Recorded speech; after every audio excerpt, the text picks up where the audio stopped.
To start. Good day, sir. How are you? What are you doing? You can see the Friday Club. Like half the class, Friday Club.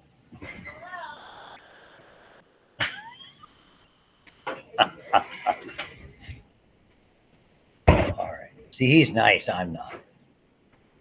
Dr. Dress is nice. If you're going to be a micro, he's probably doing your labs. Come on in.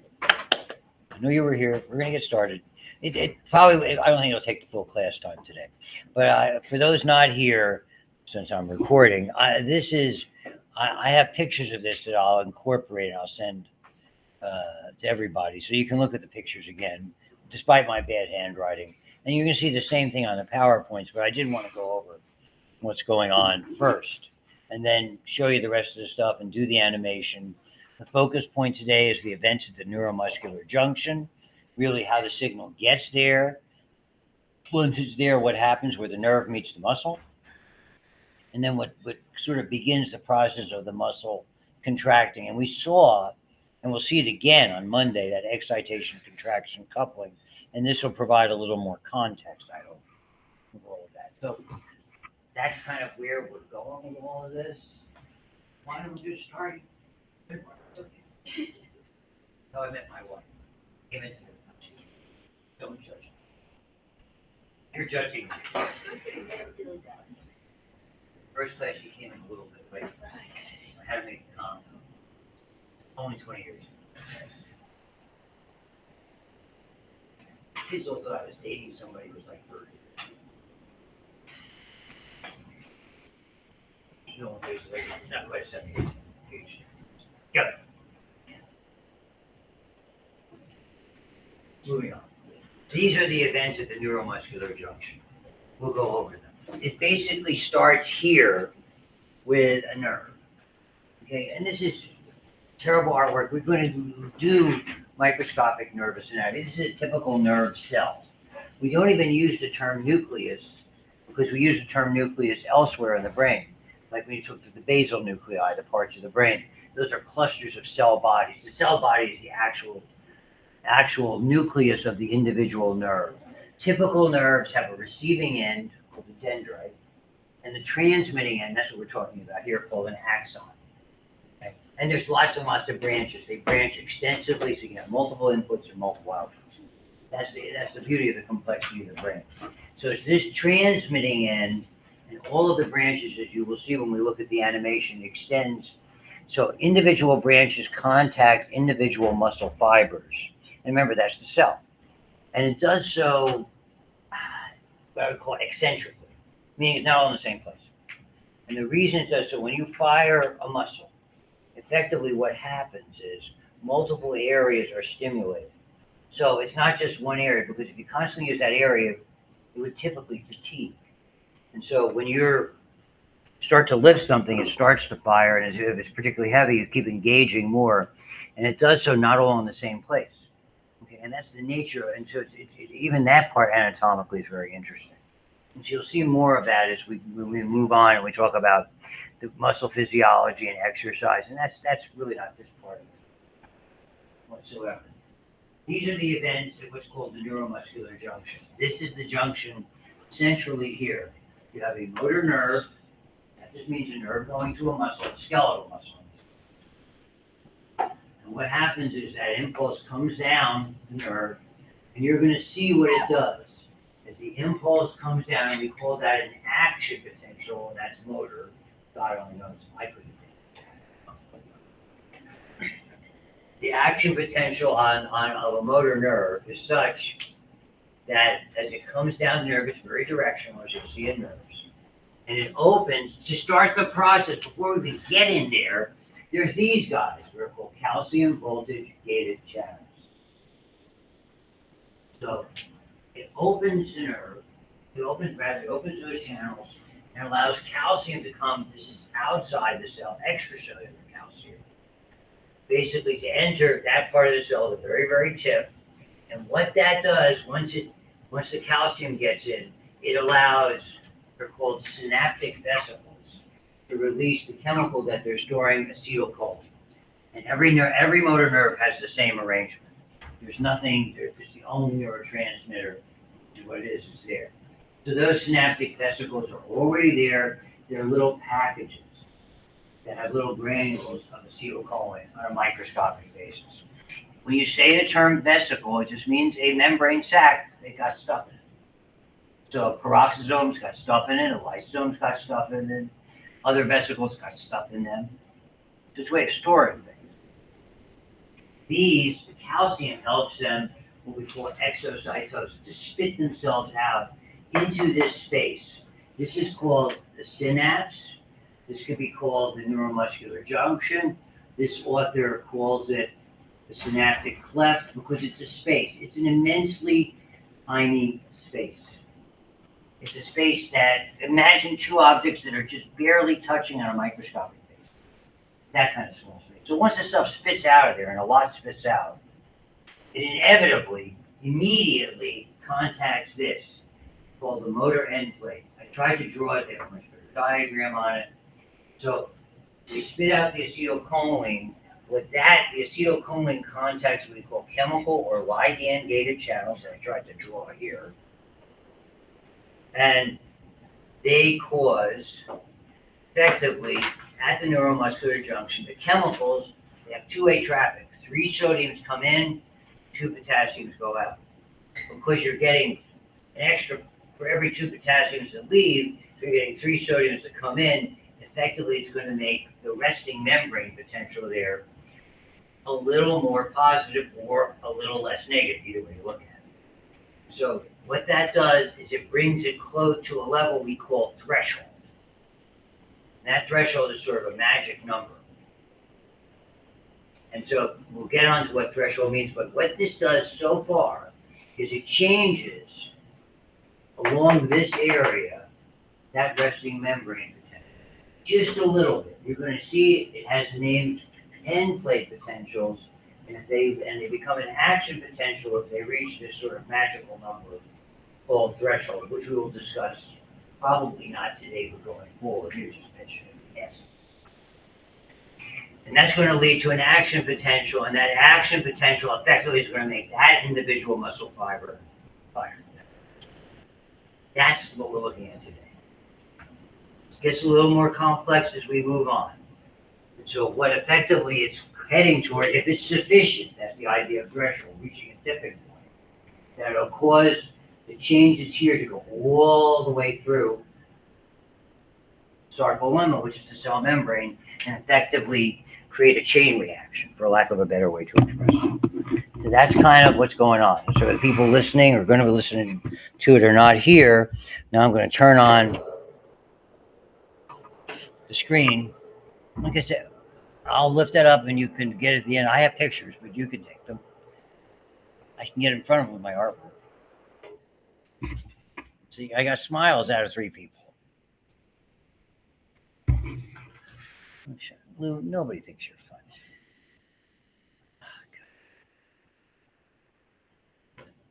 That's why I'll never quit. My wife would not be able to put up with me for all this time. Go to work, please, now.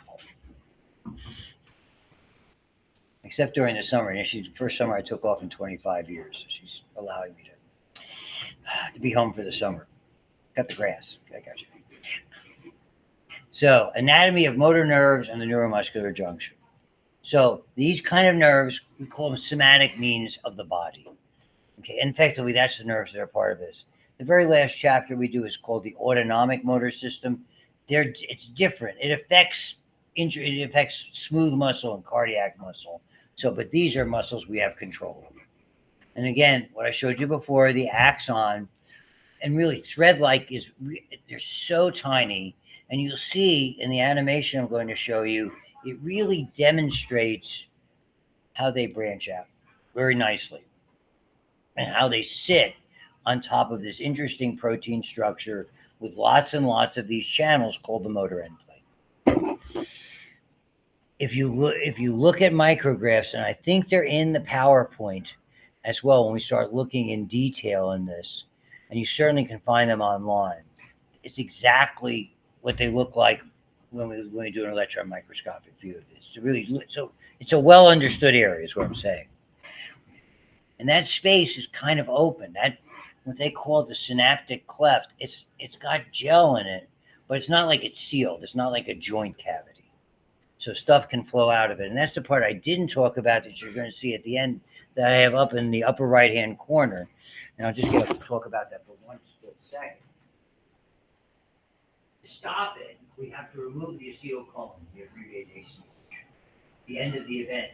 And you're going to see the three methods: fusion, breakdown or metabolism, and something we call reuptake. And the reuptake involves the choline part of it. And we're going to talk a bit about, not completely, the acetylcholinesterase. So I'll probably add this. I forgot to get it in for the class before, but I will do it for you, and I'll just maybe write a little something about it. It's going in. All right. So on with the show. So here are these thread-like extensions. Each axon divides a ton of times, and that way it goes. Remember, there's a ton of these fibers. So each axon doesn't go to all fibers in one location. That's the idea of fatigue. It may go to the end of it this way, here to the side, way back here. They're sort of spread all over. And again, that's about the idea of fatigue.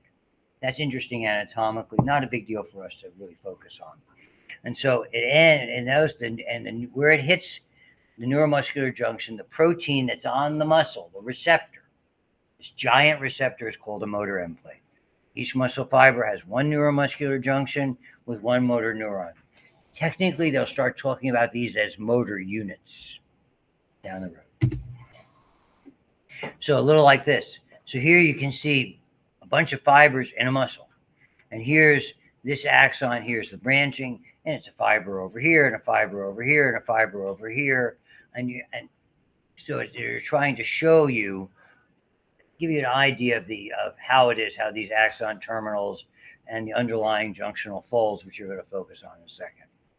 So the end of the axon terminal, which I didn't draw in my diagram, muscle fibers are separated. Here's the gel-filled space, synapse or synapse. Everybody pronounces it differently. Synaptic or synaptic cleft, I don't care. Okay, and inevitably, when a nerve fires, it releases chemicals called neurotransmitters. Thankfully, the only one you have to know now for this whole unit is acetylcholine, because it's the only one that skeletal muscles work with. So you're going to see the term synaptic vesicles a lot, because in the nervous system, just to give you some context, the nerve we're talking about, from your brain to the spinal cord, and it's not something that you have to concern yourselves with now, because we'll talk about the nervous system. From the brain to the spinal cord, you have one nerve. The nerve we're talking about is from the spinal cord or from the brainstem going out to a muscle. It only releases acetylcholine. For instance, those nerves from your brain in the spinal cord or in the brainstem actually release more than one, and it sends different messages, either fire or don't fire. So I mean, there's a degree of complexity that we're going to get to, and down the road I'll talk about that at some length. But for our purposes, this is when they talk about this particular motor nerve, it's coming from either the brainstem or the spinal cord. It's the second nerve in that two-nerve circuit, and all it's got is acetylcholine. So we don't have to worry about anything else. And those infoldings that I showed you, and you're going to see a much better done diagrammatically, fancy name called junctional folds, but they are just a slew of millions of these acetylcholine receptors. So effectively, all of this stuff that's spit out, and there's a large amount of it at the end, is going to trigger it. I used to do a demo of this. If you didn't know it, when people go to apply to teach at a university or a college, they have you come in and do a teaching demo, and they bring students in, and they have other professors there, faculty members, and they evaluate. So I was going to do one of these and I got the job. It's a part-time job down in Waynesburg. My first real significant job. And I said, how am I going to go about doing this? And my daughter's listening to me, and she said, what are you trying to say? My daughter has, like I said, the only time she's ever been in a college classroom is for parties. Oh, come on, she only got arrested once. University of Connecticut. On the Super Saturday weekend, the weekend before finals. Don't laugh. Behave yourself next time. She goes, Dad, because she was in high school, she goes, pixie sticks. And that's what, pixie sticks, where you take the top off and that different colors come out. And I'm doing the demo in front of college students. I'm taking out pixie sticks and go, psh. Every time I hit it like an electrical current, it spits out granules all over the place. That's the analogy. Thank you, ma'am. My daughter's name is Mallory, by the way. So that's one of her major contributions to my career. So millions of acetylcholine receptors. And so the junction has the ends of the axons, the cleft itself, and these folds. It's a really good diagram.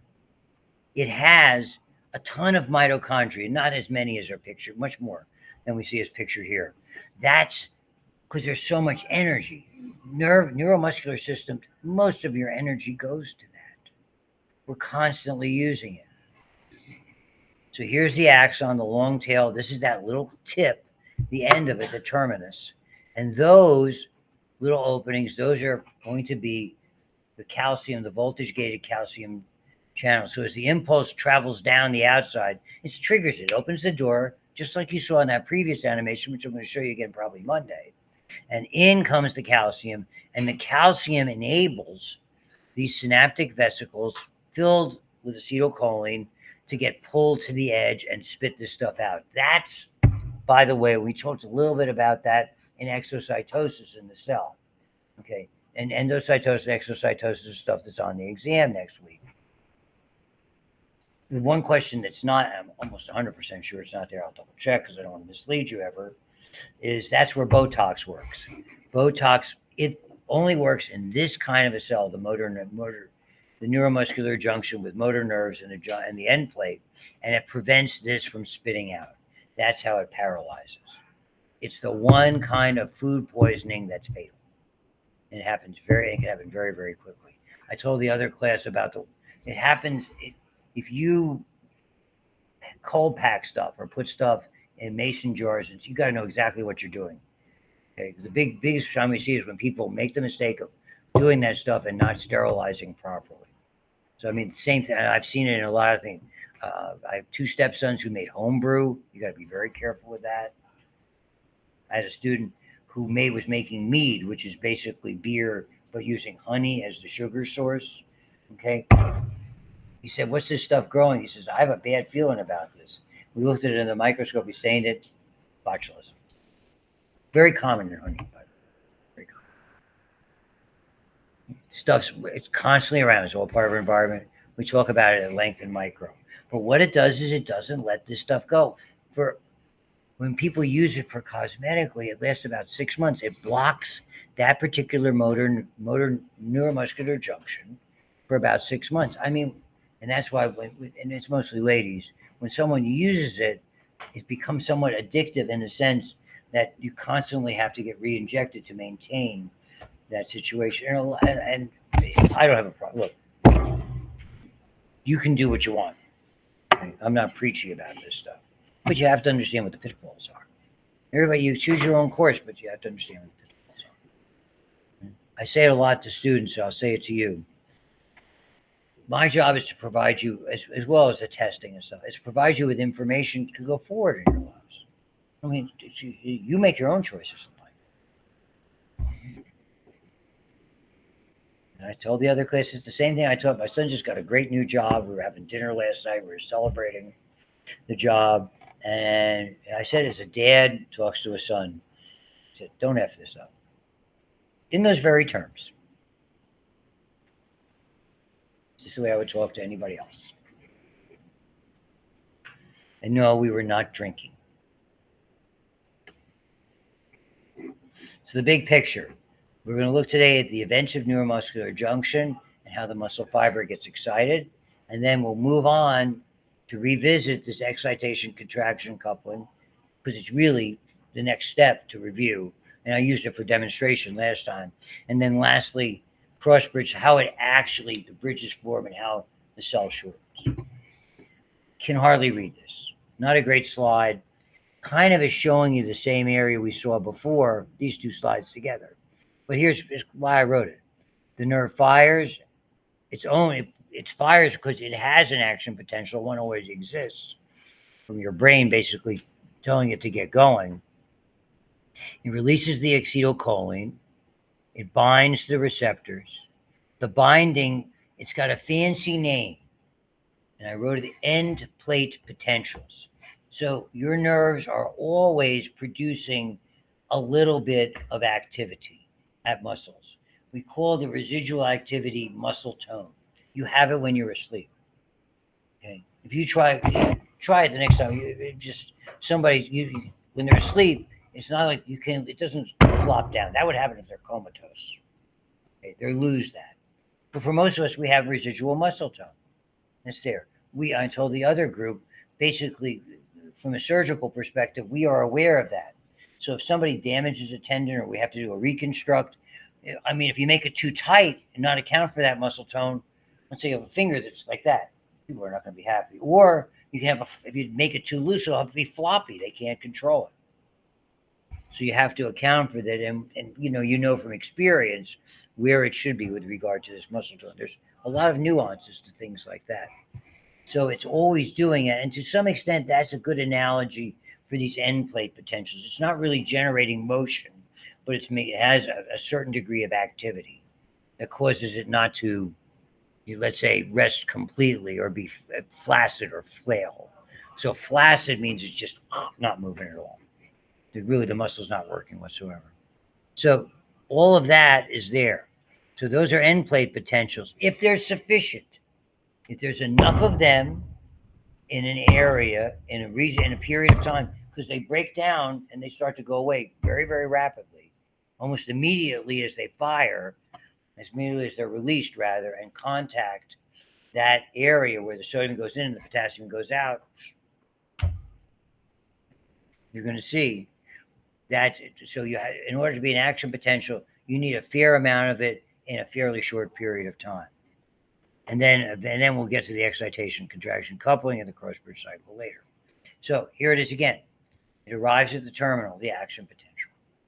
Opens those voltage-gated calcium channels I showed you before, and it enters the motor nerve. The calcium entry releases the neurotransmitter into that synaptic area or cleft. It diffuses very quickly. It's so small, and there's so much of it, and it contacts what they would be better written sodium-potassium gates. They are chemical or ligand-gated channels, same term applies, binding to those receptors, and this is when you see this persistent 3-to-2 relationship. 3 sodiums come in, 2 potassiums go out. Even after that muscle fires, what happens almost immediately as that portion of it fires, immediately those sodium-potassium pumps we talked about with resting membrane potential get real busy because they have to reverse it. Those electrical events, basically what you're going to see is the sodium comes in and the potassium goes out. Eventually, we're going to have to flip that around because we're end up with too much sodium in the cell and too much potassium. We're coming to that in a minute. So the sodium enters and the potassium leaves. Those end plate potentials are generated, and again, whether it becomes an action potential and allows that signal to go along the muscle, kind of coming up, it's a matter of degree, and then they're degraded by that enzyme. So it's acetylcholine, and I wrote it. I didn't have enough room or planning. Esterase there. Reason it's an esterase. ACE means enzyme. Ester is the chemical linkage in biochemistry. That's there, organic chemistry, and that degrades the acetylcholine. Despite what you're going to see in this animation, it's actually 3 ways. It diffuses away. It breaks down. The enzyme breaks acetylcholine apart into acetic acid and choline. And lastly, and very importantly, it undergoes what's called reuptake. Reuptake or reabsorption or it's sucked back up into that axon to be recycled into more acetylcholine. We're good like that. We do a lot of the materials we use, once they're broken down, some of them are waste products, anything can be recycled is recycled.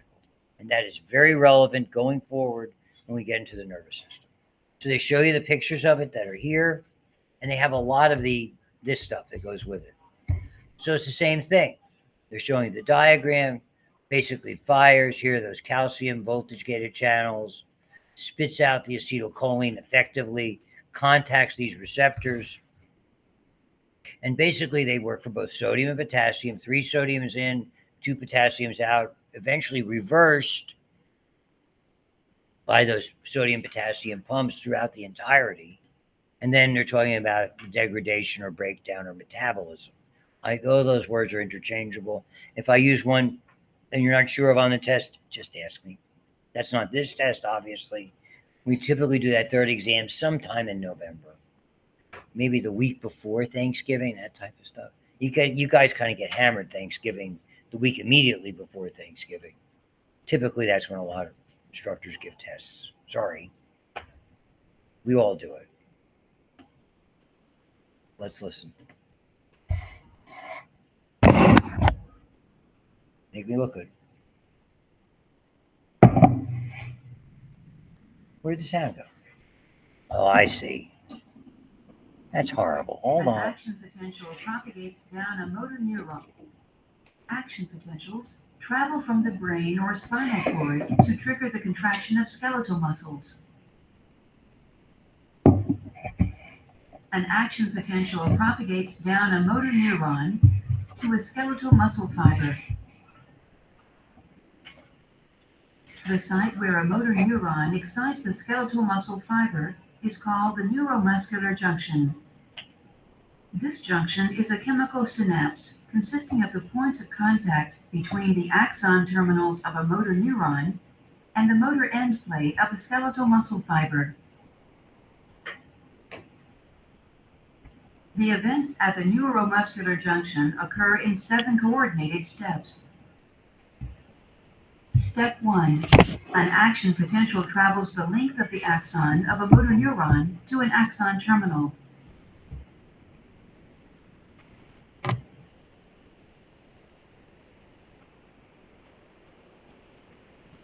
Step 2. Voltage-gated calcium channels open and calcium ions diffuse into the terminal. Step 3. Calcium entry causes synaptic vesicles to release acetylcholine via exocytosis.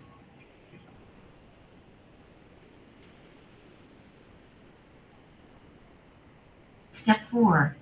Acetylcholine diffuses across the synaptic cleft and binds to acetylcholine receptors, which contain ligand-gated cation channels. Step 5. These ligand-gated cation channels open. Step 6. Sodium ions, shown here in red, enter the muscle fiber, and potassium ions, shown here in blue, exit the muscle fiber. The greater inward flux of sodium ions relative to the outward flux of potassium ions causes the membrane potential to become less negative. Step 7. Once the membrane potential reaches a threshold value, an action potential propagates along the sarcolemma.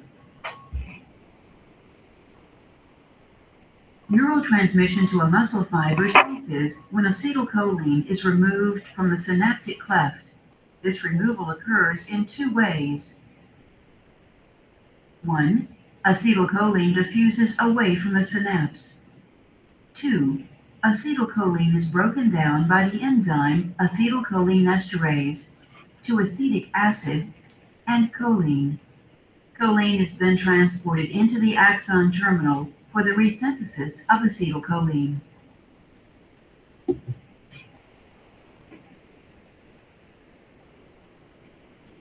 think that's, yeah, we're basically done here. All right. To a quick review, just looking at it. So this is what I mean. When we look at micrographs, that's where they got this from. It's very similar to the way these are distributed. And it's almost like little pads or little feet that are sitting on top of, as they drew it there, the neuromuscular junction. So, I mean, it's like this. So it gives the illusion of being in contact, but it's not exactly in direct contact. And you're going to see this mirrored when one nerve to another. Basically, the nerves are not physically in contact. There's a synapse there. And you'll find down the road that that's really the interesting part. And that's where we control almost every psychiatric, psychological, nervous medication works at the synapse. And most of them work by this process called reuptake. Because that basically makes, we have ways of making more of the neurotransmitter available. I'm going to come and tell you about that in a sec. So here's the impulse coming down. So it's not a direct impulse that's triggering it. We have the and again, this is an area where we have the capacity to control or interrupt things or impact them in other ways. So here are the synaptic vesicles. Here are those voltage gated channels for calcium, and the calcium rushes in and basically facilitates or enables this process of exocytosis of the acetylcholine. And there it goes, spitting in vast quantities into this space. And again, it's so tiny that they almost immediately contact those ligand or chemically gated channels. They call them sodium, but they're really sodium and potassium. And get used to this 3-2, whether it's 3 sodiums in and 2 out, or when we reverse it by sodium potassium pumps, pumping out the 3 sodiums that came in to bring in the 2 potassiums. We always have to bring it back to its resting state. That's why those pumps are so busy in nerves and muscles. So the electrical event, you're going to see once this cell fires and reaches an action potential and generates contraction, okay, there's been a dramatic change in it. We have vast amounts of sodium in and vast amounts of potassium out. We have to reset that cell. So even though you're going to see we reset it electrically to neutral now, or to its starting point rather, to its resting membrane potential, now we have to reset it chemically for it to work. It's a really important concept. Electrical events precede chemical events, and electrical events precede mechanical events. And this all is leading up to beginning to understand like how the heart works, what an electrocardiogram tells you, what's about heart arrhythmias, and that's such important stuff for many of you going forward.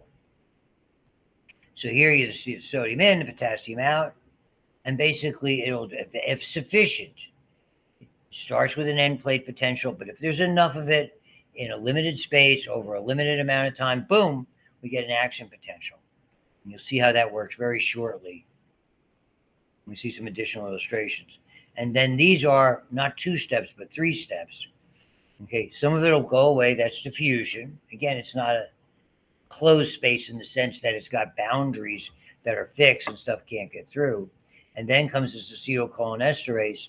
And yes, it breaks, it's not the acetylcholine, but the acetylcholinesterase is broken into acetic acid, which we use all over the place and can diffuse away. And the choline, which undergoes this reuptake. They call it resynthesis, don't care, it's reuptake. And voila, we're done with that. Now, this is the idea. In science, we all study these things. Very bright people study these things and figure out drugs. We have a drug that's made, this myasthenia gravis, just like rheumatoid arthritis, is the body attacking itself. In this case, it's attacking, as you can see, those acetylcholine receptors at the motor end plate. So it's an autoimmune, it suggests very likely it's an autoimmune disease. Myasthenia gravis is the name. I've had patients with it. It's a nasty disease. It affects the muscles you use the most first. So you start to, your eyes, you can hardly keep them up. We use them all the time. Your facial muscles, we use them all the time. And eventually respiratory muscles, and then when it becomes, why people can succumb, because if those weaken, now they have to be on respirators, and there's all sorts of complications. So we have agents that block acetylcholinesterase. Okay, so they inhibit the action. We call them ACE, acetylcholinesterase inhibitors. I stay away from the term ACE because there's another thing for blood pressure that are also ACE inhibitors, and if you're going on to pharmacology, it'll just confuse the issues. You got to be very careful with acronyms. So science has invented something to deal with people who have a very significant disease, myasthenia gravis. You're going to see, and this is the part I want to tell you, there's other kinds of inhibitors that block acetylcholinesterase, not temporarily, but permanently, and do so very rapidly. We have a word for them. chemical weapons. So when you hear about some government or bad actors or terrorists releasing chemical weapons, that's how they work on the neuromuscular junction. So whether it's sarin gas, which was released in the subways in Tokyo, or released by the deposed leader of Syria on his own people, or Saddam Hussein on his own Iraqi people, they release chemical weapons. It causes the muscles to fire, and because the acetylcholine's still in there, they can't relax. You're going to see we use reuptake inhibitors all the time to try to have more chemicals in. This is such, the acetylcholinesterase inhibitors at the neuromuscular junction are such that the muscles go into spasm and they can't relax. Think of it, inhaling and being unable to exhale. That's how they kill people. It's first used in World War I by both sides, by principally the Germans in World War I and then the Allies in World War I. Just to give you an idea. So people have understood this. And unfortunately, we use science for good, and sometimes we use science for bad. That's the tragedy of science. People are always looking for good things to do, and then a lot of them are looking for bad. Okay. So we talk about polarity. Remember, that's the resting membrane potential. It's polarized. Along the membrane, the inside of the cell is negative compared to the outside. And so the action potential starts with an end plate potential. If it's sufficient over time in a particular location, it will yield something called depolarization. That's the rapid switch from positive on the outside, negative on the inside. It flip-flops. It depolarizes, reverses, changes. You're going to see this term again and again. It depolarizes rapidly. That's a spike that goes up, because in this case, it's going in a positive direction. And as soon as it happens, shoots back down. It repolarizes. So it resets itself in muscles in a matter of milliseconds. 5, 10 milliseconds. A millisecond is a thousandth of a second. Think how rapidly that occurs. So the idea of this very, very interesting system is how rapidly you've seen a spike like that, an electrical spike. If you look at an electrocardiogram, and whether you've seen one on TV or you've seen an image of one in your studies, that spike, when the heart contracts, is accumulating all of those action potentials in and around a particular area. That's what you see. It represents ventricular activity, actually ventricular depolarization. You get that in A and P2. And so it's very, very quick. The acetylcholine is released, binds to the receptors, chemically or ligand-gated channels, sodium in, potassium out, but not as much. The interior, more positive, less negative, whatever you want to call it. Localized changes. Local means the change only spreads limitedly. True depolarization, you're going to see it spreads, and this is where you're not going to like me. These guys. You see, if it's just local around the end plate, it's an end plate potential. But if it gets over here, and you know what those are? Voltage-gated sodium and voltage-gated potassium channels. That's why this is such a hard chapter. And it's not just two of them, they're all over the exterior of the sarcolemma. They're everywhere. And if it reaches one, effectively it's going to reach them all, because it's not unidirectional.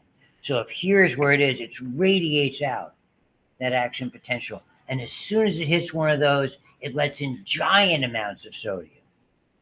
And then immediately after, within that 5, 7, 10 milliseconds, immediately it lets in tons of sodium, and then it lets out tons of potassium milliseconds later. Action potential. We call it the spike of the action potential. And you'll see it. So the generation and propagation spreading. They're so close to each other, triggering one, triggers the one next to it, and the one next to it, and the one next to it. Boom, boom, boom, boom, boom. You're like, some intracellular game of dominoes, if you want to think of it that. Whatever. Pick something that works. It strikes me there must be some video game that reflects that. I'm terrible at those. I don't do that. Generation and propagation of an action potential. If the end plate potential causes a sufficient change, and we measure that numerically by something you're going to hear about not too distant future called threshold. Just enough that it reaches those other channels and boom, it sets off effectively a chain reaction. Sodium channels open, large influx, tons of sodium in channels into the cell, triggers that action potential that is very RMU, unstoppable. I can't help myself. I do it every time. Drives me meshuggah. That's Yiddish for crazy. It's like, I see UPS trucks that drove around with that. They're not advertising RMU. That's their slogan. And they think they're original.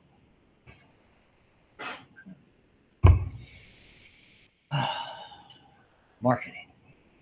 And will lead to a muscle fiber contraction. It spreads all over, all directions. Why I'm making such a big deal of that? Nerves don't do that. Nerves are very directional. We'll look at the infrastructure of a nerve, and the reason they don't do that is something I don't spend a lot of time on now.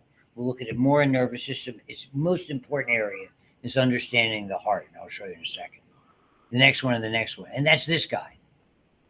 You remember I commented it very briefly before our last class. I said that's an inactivation gate. That's the key, literally, that closes the gate and temporarily locks it. That creates what we call a refractory period. A very, very brief, those few milliseconds of time, and nerves are even shorter, that it will not be able to contract. That has to do with this vast, this quick electrical change until it resets sufficiently to fire again. That's called an absolute, and it's really the relevance of it is not in nerve and muscle, which go very, very fast. It's the heart. And every time the heart beats, it takes a quarter of a second of what we call absolute refractory period. It cannot beat again. It limits how fast your heart can go. And I talk about that, or you will in AP2, hopefully. So that's the action potential. It goes to the next one and the next one and the next one. And so they alternate. Sodium, then potassium, sodium, potassium. And once those start firing, those sodium potassium pumps get real busy because now they got to reset. Okay, more. I just got done with it and they're giving me more sodium to kick out of here. This is ridiculous. So you can look at that. So repolarization or restoration of the resting conditions, voltage gated channels close, potassium channels open, potassium flows out or effluxes. That's the refractory period. It's very tiny in muscle, even tinier in nerve. The muscle fiber cannot be stimulated for that amount of time until it is complete. The ionic conditions of resting state, meaning chemically, are restored by the sodium potassium pumps, sodium out, potassium back in. And it's hard to read those. This is what it looks like. Threshold is right about here. Okay? You're going to see when they measure threshold, we're going to see the resting membrane potential is about -70 threshold. You're going to see, don't need to know it now, it's about -55. So about those 15, they're called millivolts. That's enough. And you can see the spike. It spikes. Look at this. This is, between its up and down, that maybe 5 to 7 milliseconds, 5 to 7 thousandths of a second. Very, very rapid. And that's why that spike is so easily visible and noticeable. There's nothing else like it.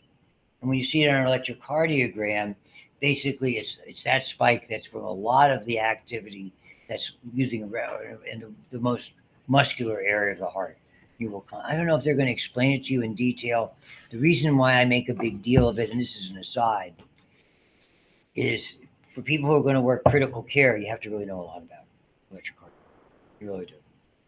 You have to do special qualifications. You have to certify in that before you can work like OR, ER, recovery, cardiac care, etc. At least they do that. And in UPMC, unless they changed, since my wife was working there, and that was, she worked there until maybe 2010 before she retired because she had limitations. This is where we stop. We're going to pick up and explore excitation, contraction, coupling, in detail. And we'll meet again on Monday. Thank you very much.